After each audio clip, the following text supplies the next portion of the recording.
Live your life within the moment. And don't go wait until the morning. You never know when it is over. All that I know is we'll get older.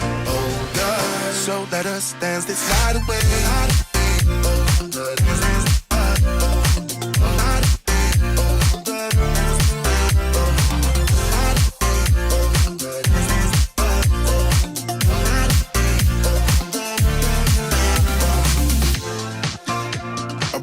To the groove and the light that flickers.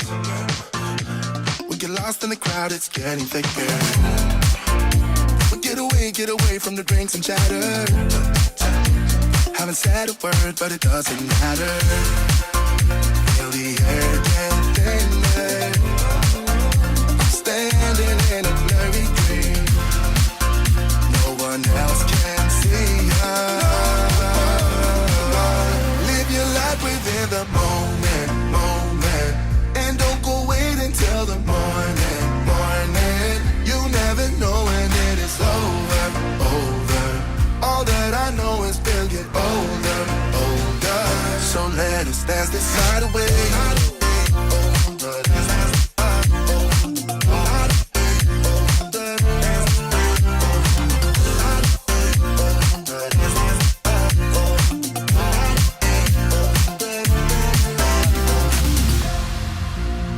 The air get thinner. I'm standing in a blurry dream. No one else can see us. So let us dance this night away.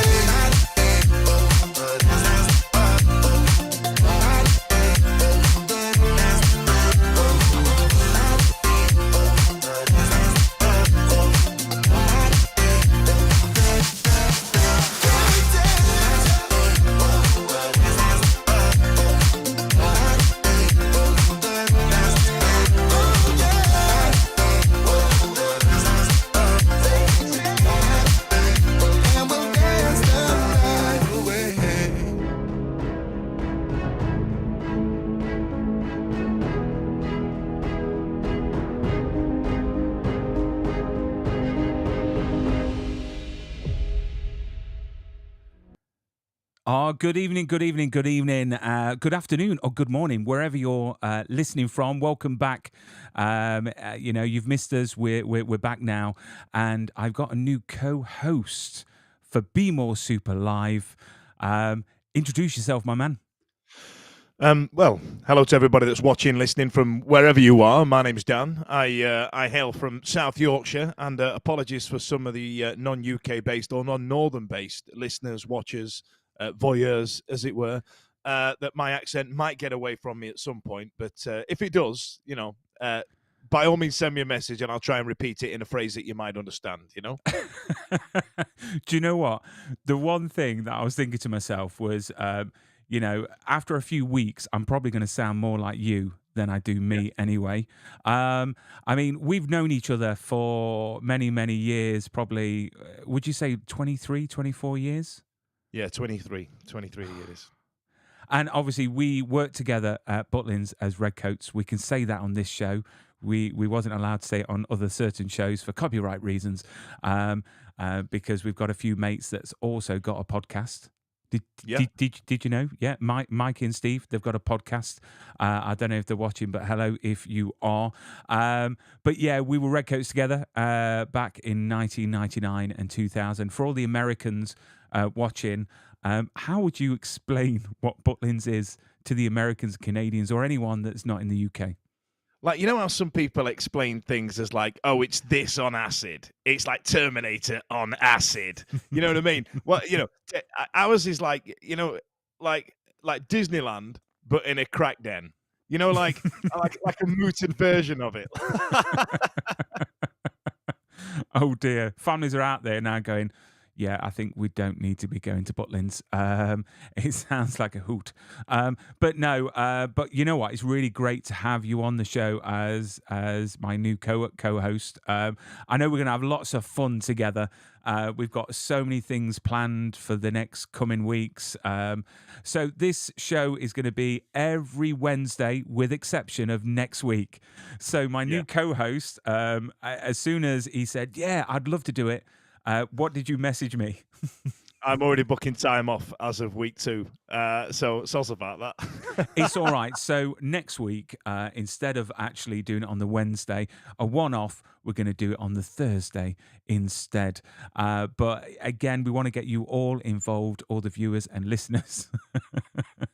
And it's stupid football that's got in the way. That's the honest truth. I don't know if there's any football fans out there. If you are a football fan, comment on which football team you support, because it'd be hilarious. Because Dan, who do you support? I support and follow and have done most of my life the blue side of Sheffield Wednesday. You'll probably notice this in the background here. So this was our last season shirt here. Yeah, and it is. Oh, there you are. And it is shrouded by a blue and white striped shirt with a little yellow caveat at the top there. Because I didn't want to wear the shirt because I would have sweated all day when Sheffield Wednesday got to Wembley back in May.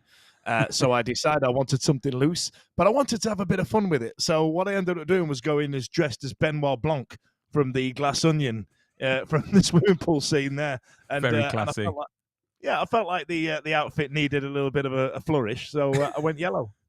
Well, do you know what? I was talking to someone the other day, and they were a Sheffield United fan. Ooh. And they don't like Sheffield Wednesday.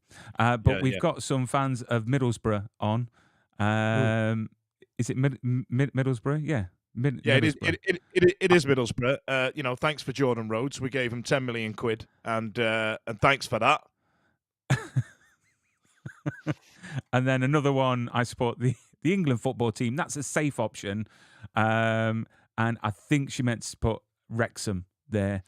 So the England football team based in Wales, it plays in the English League, but they're based in South Wales. So the Welsh football team plays in England, Wrexham, that Mac from Always Sunny and Deadpool own.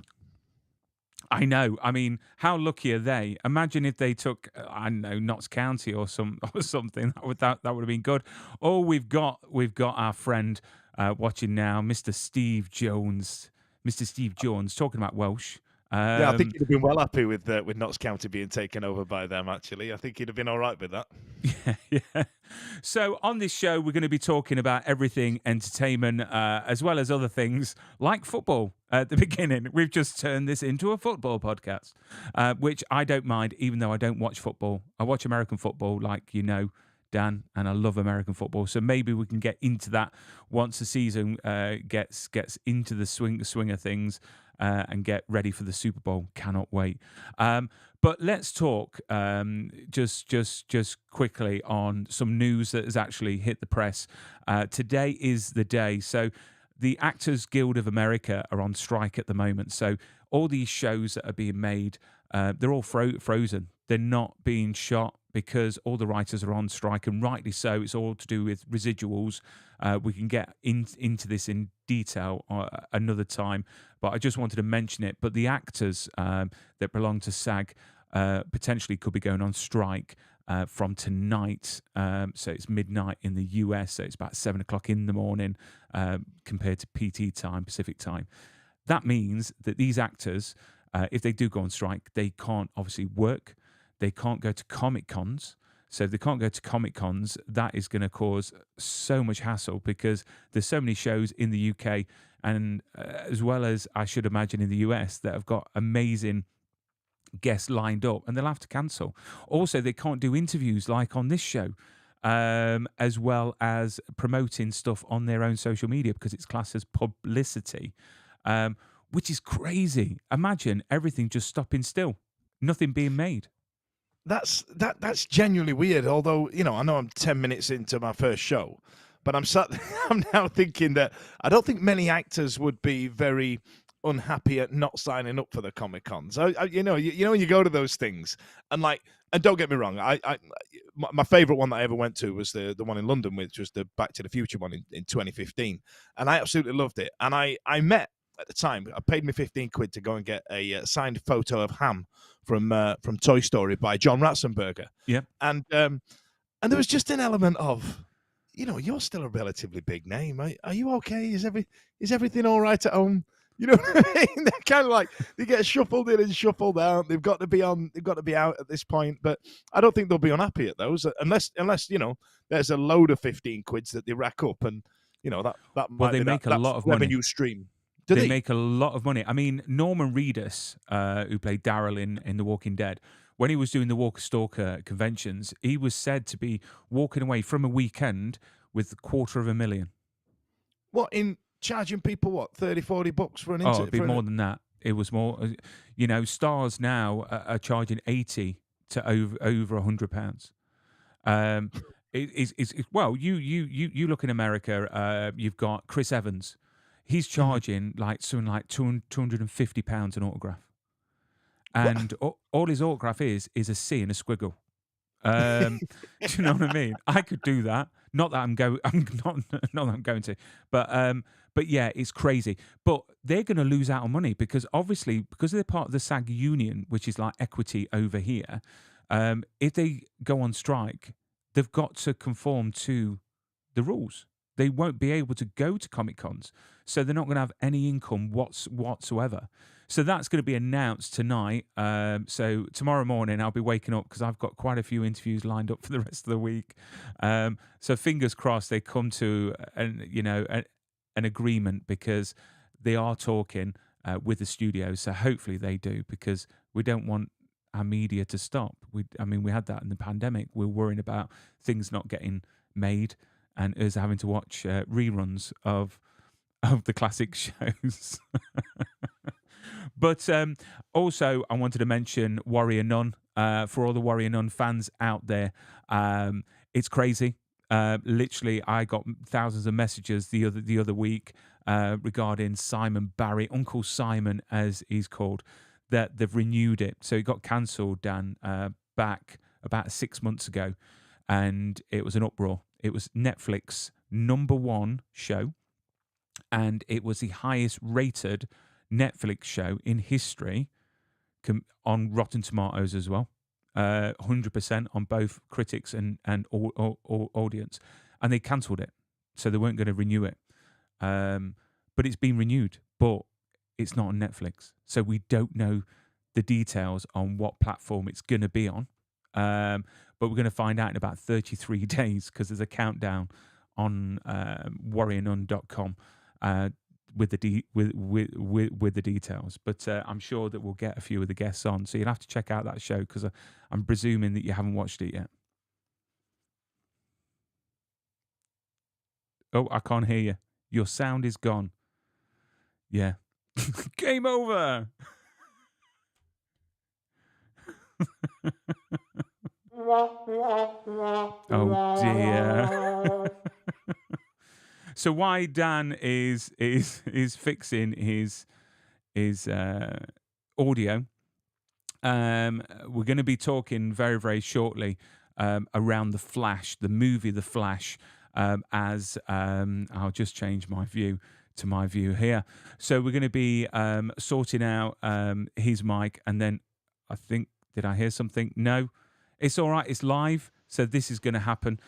So we're going to talk about The Flash, because myself and Dan, we saw The Flash. I saw The Flash about 3 weeks before it came out in a swanky little, I think we're back now. Are we back, Dan? Can you hear me now?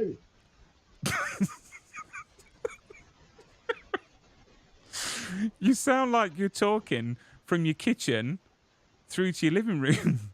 Something's picking you up, but I don't know if it's your mic. This is all going so Well, isn't it? There we go. It's working now. It's working now. Yeah, I Perfect. pressed some buttons. Right, did they tell you why they cancelled it in the first place? Right? That's so funny. I swear to God, I've been using this piece of equipment now for about 10 years. and I've There we go. added bits to it. It looks like Trigger's broom, or the Trigger's broom. What would be the American reference to it? Like the ending of WandaVision. You know, where they go, if this ship had had all its parts removed. You know what I mean? And I've just pulled bits out, and it's worked an absolute treat for a number of years. And what I've realised is that the power cable is right where I'm kicking my feet, and just kick the power cable out. So easy. Do you know what? It is live, so it's fine. We got there in the end. There are many people out there that would panic and fall to pieces, but we rose to the occasion. Professionals. But yeah, so it got cancelled because of budget. Warrior Nun got cancelled because of budget. They didn't want to spend, I think it was like $5 to $10 million an episode, but they didn't want to pay that.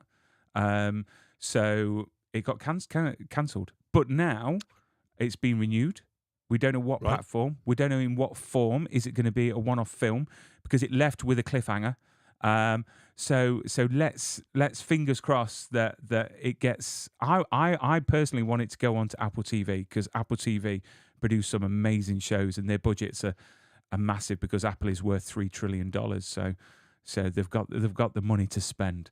But I just wanted to talk about The Flash, because it's going to be available on digital from the 17th of July. And I've just been sent a lovely code to watch it at home. Oh, look at that. Put 50p in the meter, Dan. There we go. Well, he is is it Brighton? I don't know what the electricity is like in Brighton, if it's bad or good. I mean, again, I've never been there. But we're going to talk about The Flash, because obviously The Flash released not long ago, and it's had a bit of controversy, I've got to say. But you went to go to London, to Leicester Square. I went a few weeks before you, and you had, from the look of it, a different experience, because mine was in like a swanky little sort of private cinema, and it was all like really posh inside and everything like that. And yeah, it was wicked. But you went to the actual big cinema to watch it at Leicester Square. What did you think of the whole experience?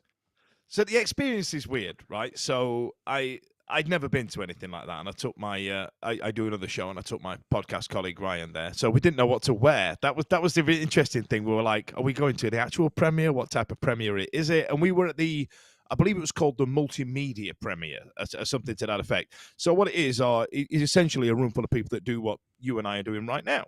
So when we got there, I saw a lot of cargo shorts with white socks. There was a lot happening there, and those baseball caps that are kind of square around the top. A lot of them happening. And me and Ryan were in blazers, so we already looked like we were here to party, and and I didn't realize that they put snacks and drinks on. Even though you did tell me heads up, but there was nothing there to go, hey, the snacks and drinks are here. So I've gone boshing straight up to the counter. I'll have 2 Cokes, please, pal. Make 'em large. I was ready to pay, but I was also prepared not to. That was 15 quid gone straight away. Wow. You know what I mean? Yeah. So going to the cinema's fun nowadays.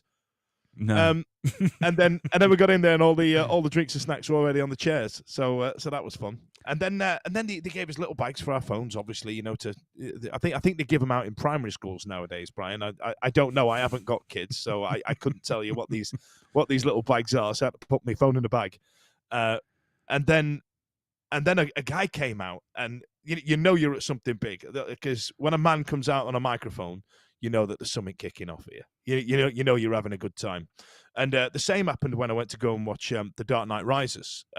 And a guy came out dressed as Bane, but in a suit, and he went, and it was the first one. It was the first one in the country outside the premieres, and it was at the IMAX in Waterloo. And he went, just came out very stern. He went, ladies and gentlemen, The Dark Knight Rises. But he did the voice, and obviously we had no reference to the voice right now. You know what I mean? So anyway, guy comes out. He's working at Cineworld. He comes out, gives a big spiel. Oh, thanks, welcome to thing. And we were like, oh my God, this is amazing. And it was Ryan's first time ever seeing IMAX, and I believe that is a movie that is good for IMAX. The opening scene with the babies and whatnot, absolutely, really hit home really well with IMAX. But I know it's had its problems, but I mean, do you want to go through the movie or what? Do you know what? The movie itself, I just thought was fantastic because what I saw was like 80% finished. It was like the earliest, a film has been shown to critics and the press ever before the release. And so a lot of the CGI wasn't finished properly. There weren't end credits or anything like that. So it was still great to watch to get the sense of the movie. To be honest, me personally, I think it's a great film. I really, really do. It takes me back. I think it's more. It's got a lot of heart. It's got, it's great. The multiverse storyline and the cameos. I mean, I don't want to spoil it for anyone, but the baby scene at the beginning got a lot of trash talk in the media about is it right? Is it? And I presume, and I don't want to offend any of the American audience, but as Brits, we know satire.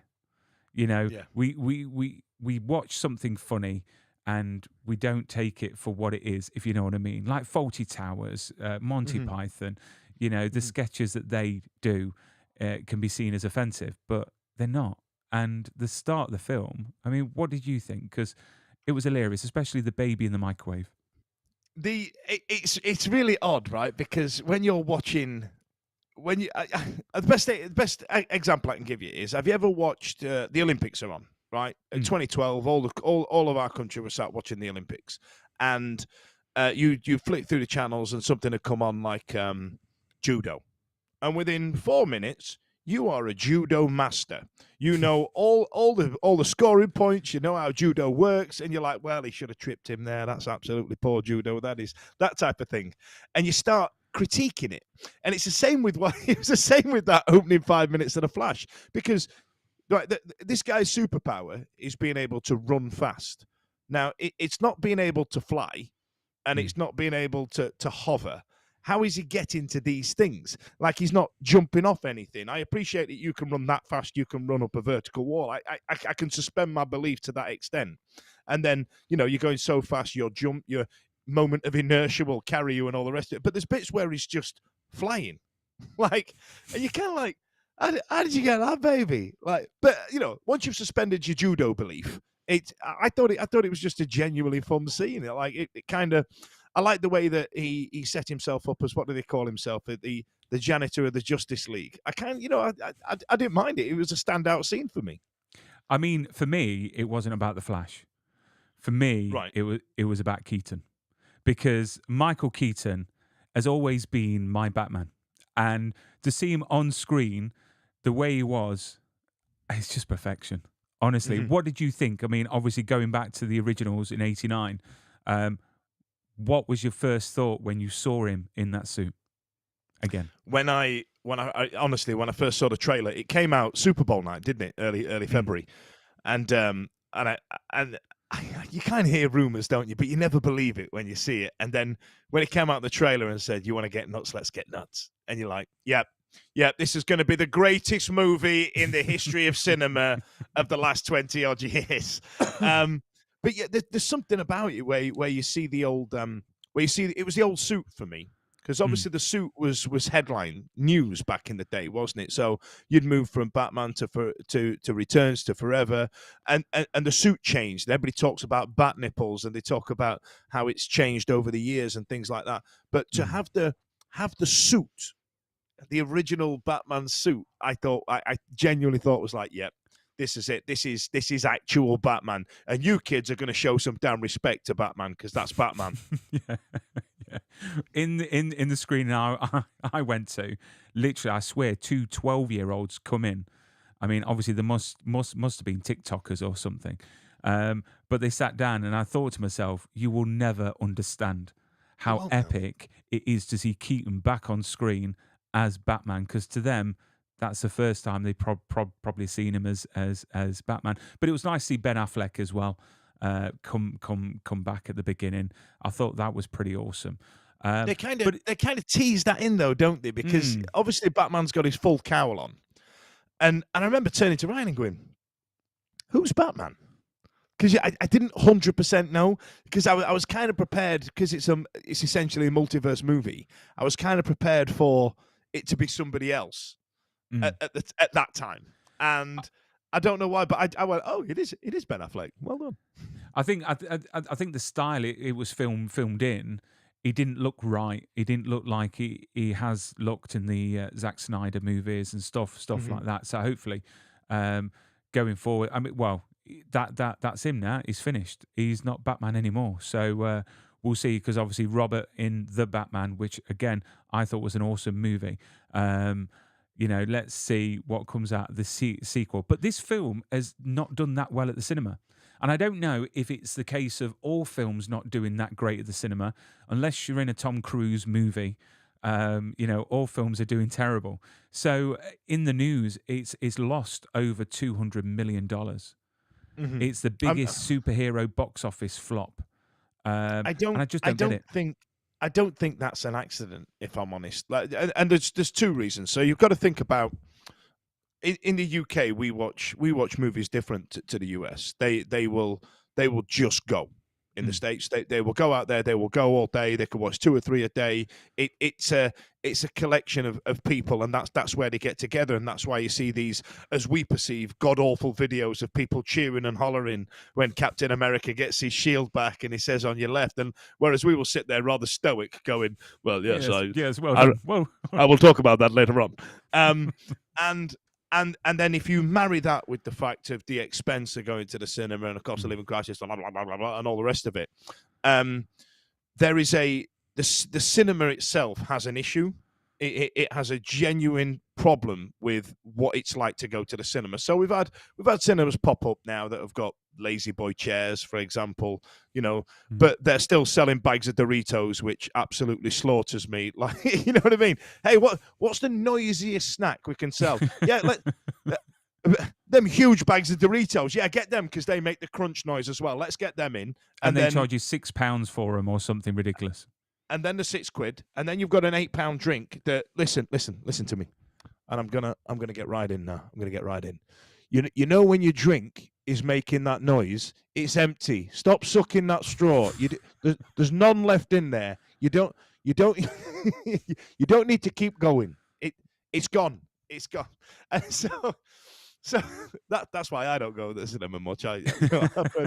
But then also, if you think of technology and the way it's moved and streaming and things like that, I'm lying. I love to go to the cinema. But if you think about the way that the world's gone, the best example I can give you is that everything is geared towards you staying at home, surrounded by your own things. I've got some, none of you'll know. I've got 2 twins. They're now 20 years old, but when they were 10, it was the era of the PS3 and playing online and things like that. And when they, what it's like when you're 10, oh, do you want to come round my house? Yeah, let's come round my house. And I remember being at my mum's then, and the kids were there. And there's these 2 boys that speak to each other through the computer, through the PlayStation, every day of the week. But in person, they genuinely have nothing to do. They don't know what to do.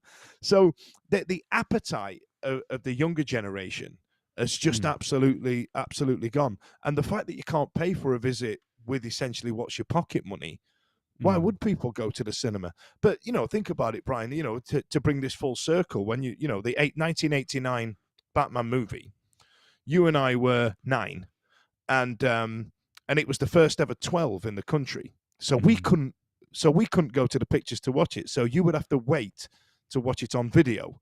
And that gap before it got released into the wild, as it were, must have been 3 to 4 months, right?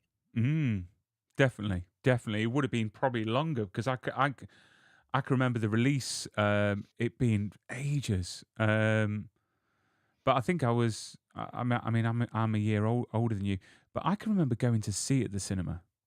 Mm-hmm. So I don't know if my dad snuck me in, because my dad was one of these guys that he didn't mind me watching 18 certificated movies, as long as it didn't have like heavy sex in it or anything like that.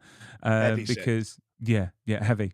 So he had a deal with Raj, the shop owner up the road, that I could rent any movie I wanted, even if it was an 18, as long as it didn't have any sex in it. So that's why. Is that like the note that used to send the kids to the shop with and go, "Can you give 20 Bensons?" And I used to do that for my dad. It was hilarious that you got away with that back then.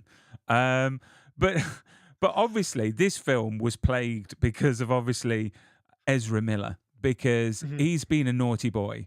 And they have said that obviously they had to continue with this movie because they'd spent so much on it. I mean, the budget alone was $220 million budget making the movie, and then they spent another $150 million on promotional budget, which is $370 million. So that that's is nearly $500 million.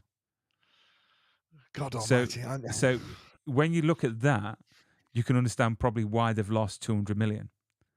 Yeah, Um, absolutely.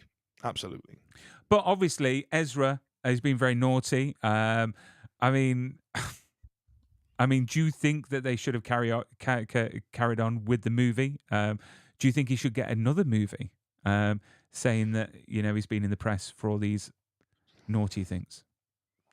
Well, there is an element of nothing stuck, as it officially on paper, black and white. He's not been arrested or not charged, or you know what I mean, or found guilty of anything. So I think probably Warner Brothers was sat there thinking, listen, let's just tread the water a bit until something sticks.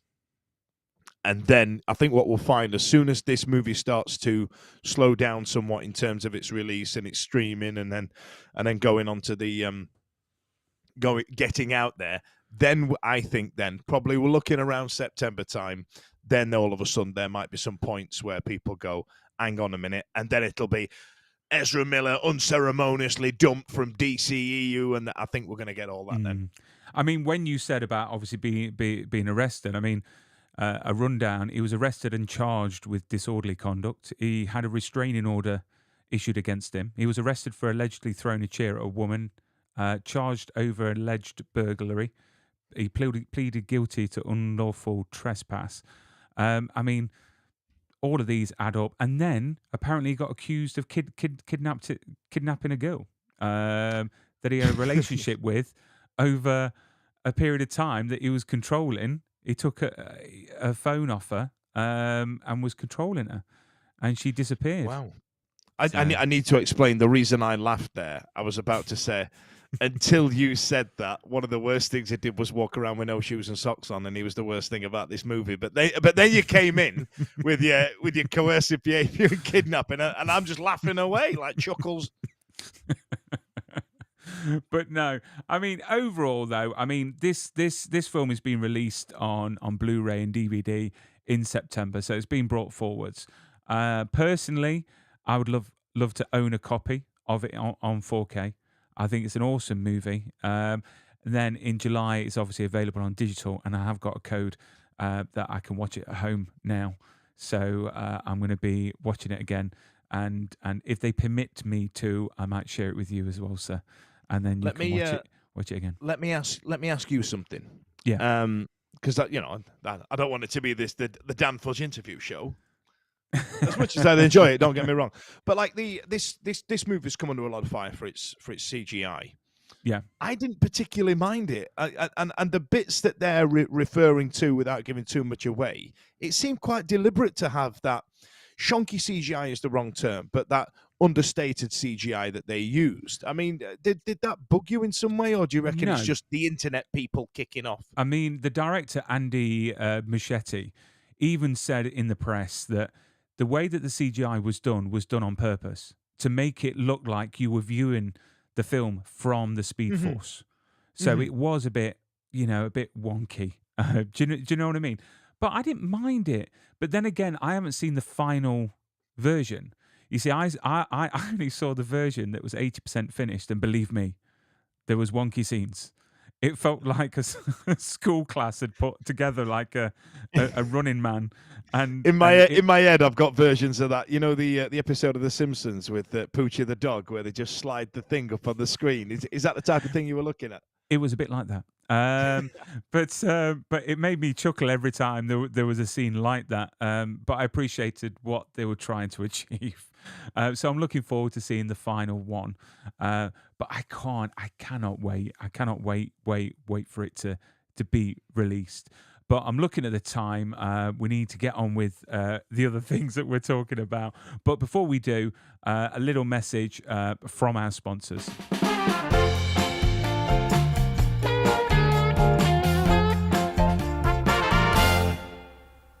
So Prop Store are an amazing company. So Dan, I'm not sure if you're aware of Prop Store, but they are the sponsors of my show. They're an amazing auction house, and it's basically the one place to go if you want to find your dream prop or costume from your favorite movie or TV show. So give me an example. Your favorite movie, if you had to pick one. Back to the Future. Back to the Future. Okay. Oh, mate, you would be jealous because... So, say if you could own a hoverboard that Michael J. Fox used that was screen matched. Wait, sorry, the actual one? The actual one, screen matched. Or, say, Back to the Future Part 3, the Western, the jacket that he wore, screen matched. The actual one. Literally, Prop Store, you can actually go. We will have to do a road trip one time. Because they're based in, I think it's Hertfordshire or Buckinghamshire. I'm down. I'm down. Yeah, it's near there. But you can actually go and walk around and actually see all the props. I actually saw the original Batman costume. They had that there, the actual Michael Keaton worn costume on like a mannequin, and you can get up to it. You can smell it, Dan. You can smell it. You can smell. If you had white gloves on, you could hold the cape. You know what I mean? What? So, obviously, their website, which is propstore.com, amazing website. Literally go on it and you could put in your favorite movie and you will find loads of pieces from your favorite movie to buy. So, Propstore have kindly given me an awesome opportunity to give all our viewers and listeners a bit of a discount. So, if you go onto their website, you can actually... use, and I'm trying to find it on the screen now. Where is it? There we go. It's really simple. So from the buy now section, if you put in Brian10, you'll get 10% off. That's 10% off anything in the buy now section. But, oh, mate, honestly, they had, from Back to the Future, they had the hoverboard, they had the jacket, they had newspapers, they had the magazine, they had the pizza, little Pizza Hut like sort of things. The Black and Decker pizza hydrator. Yes, they had license plates. Honestly, they had everything. You name a movie, and guaranteed when we go, they'll have something from that movie. I mean, I had Christopher Reeve's Superman cape in my arms. I held the sword that Lord of the Rings Gandalf has, the screen used sword in my hands. I held a X-Wing Star Wars fighter that actually... I'll tell you what, I kind of want to go through his phone and find out who he knows to get hold of these things. Oh, do you know what? Stephen Lane, the CEO, he's actually he's credited as a creative consultant on Star Wars. In his office, he's got a Jack Nicholson screen-worn outfit as a Joker from Batman. He has got Christopher Reeve's Superman costume. He's got a costume from Highlander, Clancy Brown's I think it's Clancy Brown. He's got the Batman belt from Michael Keaton's movie where you see him snap the belt closed. He's got that as well. But oh mate, it's just fantastic. I'll have to take you down because they've got a great auction coming up in November, which is a UK auction because they've just had the US one. But that X-Wing that I was holding when I was last down there sold for nearly $500,000. So these things, they had a Han Solo jacket from the original Star Wars that sold for nearly $500,000. They sold what was it for $3 million? I mean, literally, it's just amazing. But yes, so Brian10 code propstore.com. Check them out. They're amazing. But next week we're going to quickly touch on the Never Ending Story because the Never-Ending Story, and the viewers will understand why we're talking about this, because the Never-Ending Story is just an awesome film. It's another classic film from our childhood. I mean, can you remember watching the Never-Ending Story for the first time? Can I remember watching it? That is the most I have ever cried at a movie in my life. When Artax and Atreyu are in that swamp, I'm still emotionally scarred from it.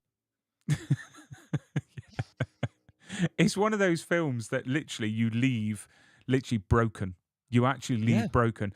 But for its time, it's one of the greatest films. I think the score in it is fantastic. The actors, you know, I just think it's fantastic, because next week we've got Lisa Downs. So Lisa Downs is a filmmaker extraordinaire. There's a picture of her. So she is going to be coming onto the show to talk about life after life after the Never-Ending Story. The reason for that is because she's made a couple of documentaries previously, and she makes documentaries about things that, you know, you may not realize. So, for example, Life After the Navigator, which I have got here, the DVD. Well, sorry, Blu-ray. Blu-ray, which obviously follows the life of Joey Kramer, who played the young lad in the film. It's actually signed as well, funnily enough, by Joey himself. And then she did another one, Life After Flash, which is obviously Flash Gordon, which is an awesome film, again, about all the controversy with Sam Jones. I don't know if you've watched that yet, but I tell you what, it would literally open your eyes, because I didn't realise that Flash Gordon's voice is dubbed all the way through. It's weird you mentioned that, actually, because I literally covered it on my other movie podcast. Did you? Yeah. We spoke about it, and yeah, they Darth Vadered him, didn't they? Yes. But I mean, it goes into detail in the documentary, so check it out. But yeah, we're going to have her on to talk about life after the Never-Ending Story. But let's have a look at the trailer of the actual documentary, so we can get a better idea what it's going to be about.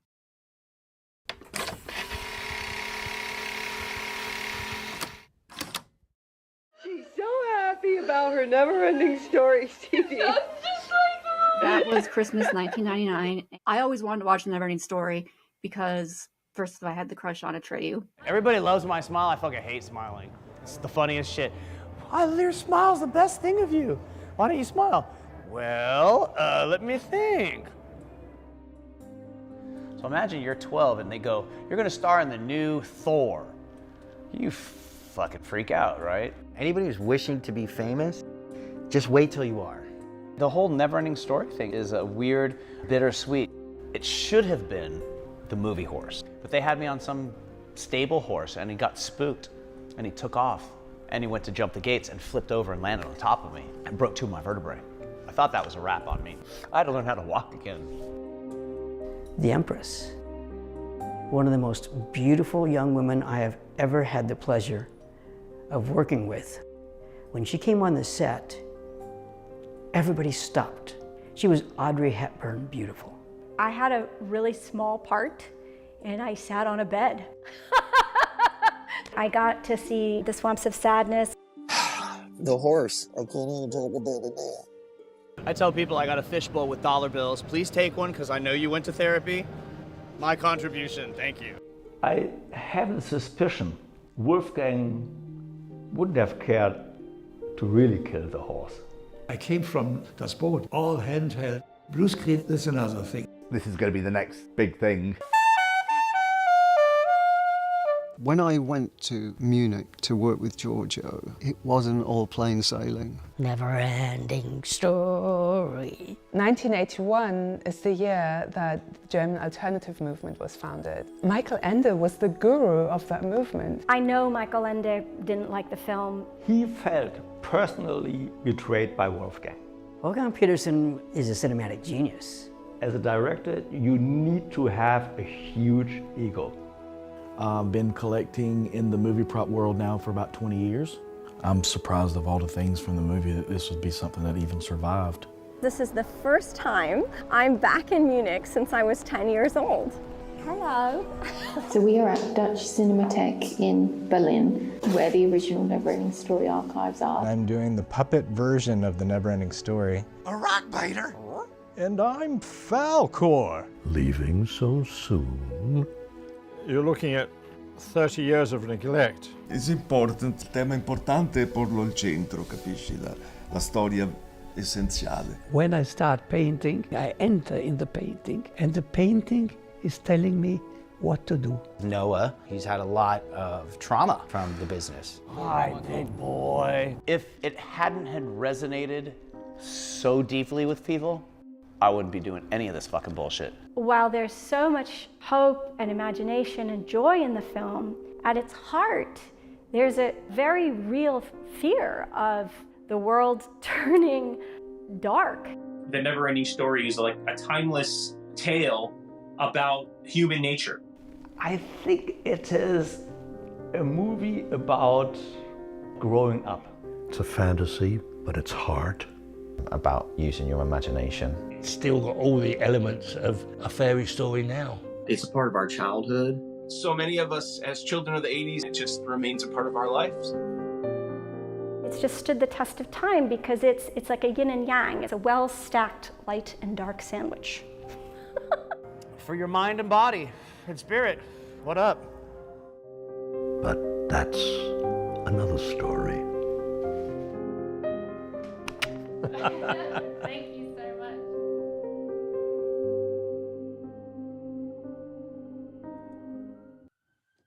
So you can pre-order now.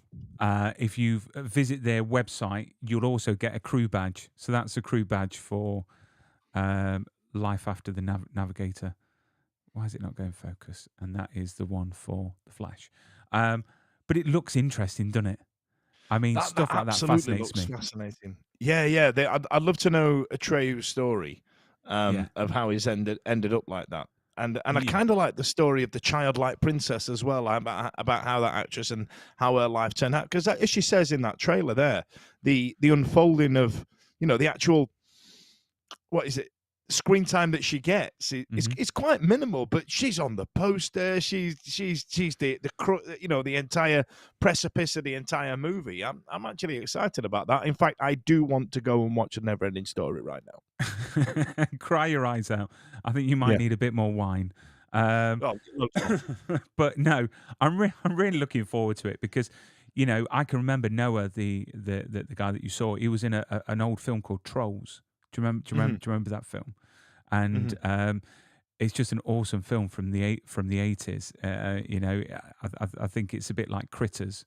It's got that sort of feel to it, where I can remember watching a pirated copy of Critters when I was a kid, and it was terrible. But I loved the movie. The quality was terrible. It's interesting you mentioned pirated copy. That's how I first saw Neverending Story in a pub in Skegness, as it goes, when I was 6. Oh dear. Yeah. Oh. So looking at the time, just quickly, we're going to go on to our recommendations for the weekend, and we're going to start with you, Dan. Your recommendations for the weekend to watch, either films or TV, and a quick word on why. There's first choice. Yeah, there's a show that's come out a couple of years ago, John Heder, called Barry. I don't know if you've ever seen it. It's about an ex-vet who becomes an assassin for some reason, and honestly, I find it really dark, and it's very British sense of humour. I find it, it really resonated with me. I can actually imagine myself in that scenario. And the other one is the best understated movie of the year for me, and it's a great performance from Glenn Howerton in Blackberry, where Jay Baruchel plays the designer of the phone, and it goes through their rise to meteoric success when everybody had one, to then all of a sudden, Steve Jobs' turtleneck announcement, and see where it went from there. A great performance from Howerton. It kind of plays an angrier version of Dennis from Always Sunny, but still really very watchable. And Jay, of course, one of my favourite actors. I love Sorcerer's Apprentice. It's one of my guilty pleasures on Disney. He plays a great character in that. And then my choices too. One of them has got to be The Channel, that's out on the 14th of July. The Channel is a film by William Kaufman, who I interviewed the other night. So that video is available. So if anyone wants to check out the interview, check it out on the web, on the YouTube channel now. And then tomorrow I'm interviewing another star, hopefully, if the negotiations with SAG go through. It's Julianne Joyner, who's a stunt woman that's now gone into acting. She's amazing. She's stunt doubled for so many amazing actors. And now she's acting, and she's an awesome actor. So this has got Max Martini, again, a friend of the show, and Clayne Crawford, two brothers, ex-army. They do a bank heist. It's a bit like Heat, and it all goes wrong. And then obviously the rest you've got to watch. It's a great movie from start to finish, non-stop action, full of heart, and you'll definitely need a glass of wine after watching that. And then my next selection is The Lincoln Lawyer. Season 2 now is on Netflix. Again, great cast, great story. It's obviously based off the Matthew McConaughey film, The Lincoln Lawyer, and they've turned it into a series. It's very funny, great characters, great storylines. The only thing I don't like is that season 2 is being released. I've already seen 5 episodes or 6 episodes, and now I've got to wait till August to watch the rest, which is so annoying. It really, really is. They've done it with The Witcher as well, which I'm really, really not happy with. But yeah, next week or next Thursday, please join us. We've got Lisa Downs on the show from Life After Movies. I cannot wait. But that will be on Thursday, not Wednesday. And then we're going to go back to every Wednesday. But Dan, have you enjoyed yourself, sir? I can't believe how well, apart from when I had a better time when the microphone was working, but I can't believe how quick time's gone. I can't believe I've rattled on for that long talking about myself and my movie taste. I enjoy it. Well, the plan is to do some giveaways. The plan is to do some quizzes as well, some live quizzes, so the viewers and listeners can get involved with entering in that for fun. And then we're going to do some giveaways and then get some really amazing guests. So if you have got any guests that you would love to have on the show live, please let us know. Julia, thank you so much for being here. Julia Plews.